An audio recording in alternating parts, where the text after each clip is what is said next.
Para sa usaping pangpolitika, kasalukuyang nag-uusap ang mga sundalo patungkol sa panibagong batas na pinapatupad.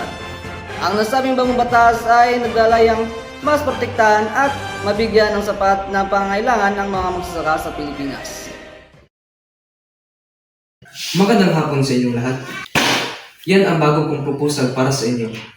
Makinig kayo. Kung maaprobahan ninyong lahat yan at may sa batas, mas maraming magsasaka ang makinabang at paniguradong mas maraming aanihin ng mga produkto para sa ating bansa.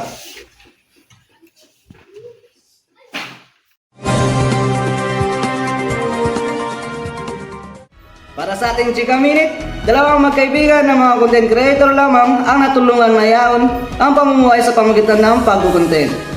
Umaabot ng milyon-milyong views at reaksyon ng kanilang content na umaari rin ng mga positibong komento. Kamusta naman ang mga pagmamayari mo?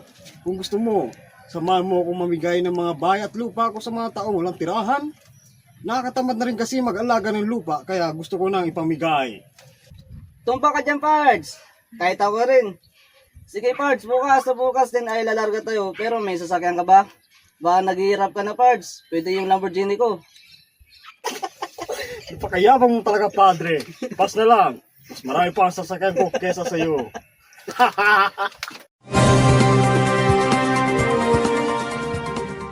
Isang dalagita ang natroma sa sinapit sa kamay ng kanyang stepfather matapos siyang gasain habang nasa ibang bansa ang kanyang ina. Mahaharap sa kasong rape ang kanyang stepfather bilang paglabag sa Republic Act No. 8353 o an act expanding the definition of the crime of rape, reclassifying the same as a crime against person, amending for the purpose Act No. 3815 as amended, otherwise known as the Revised Penal Code or Anti-Rape Law of 1997, Article 266.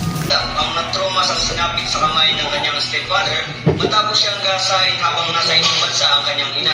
Grabe na talaga nangyayari sa mundo, mahal. Kaya nga, nakakatakot na. Huwag kang mag-alala.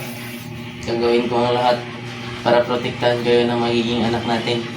At pinapangako ko na hindi ko kayo sasaktan at mamahalin ko kayo higit pa sa sarili ko.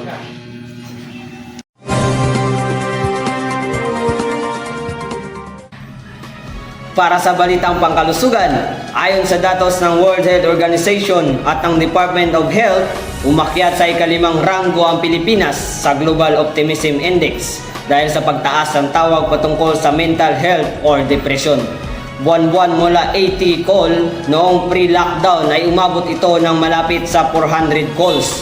Halos karamihan ng mga nakakaranas sa edad 15 hanggang 29 at dumating sa punto ng pagpapakamatay.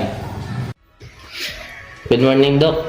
Doc, gusto ko lang malaman na kasi madalas po akong nagpapanik attack. Umiiyak bigla at hindi makatulog kahit anong pilit ko. Nagsimula ito, Doc, nung pandemic pa at lumala ngayon. Doc, ano po bang nangyari sa akin?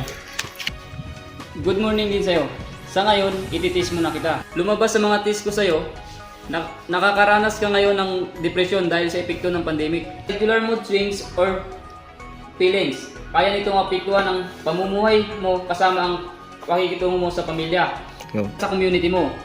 Nangyayari ito sa pamamagitan ng abuse, severe losses, or other stressful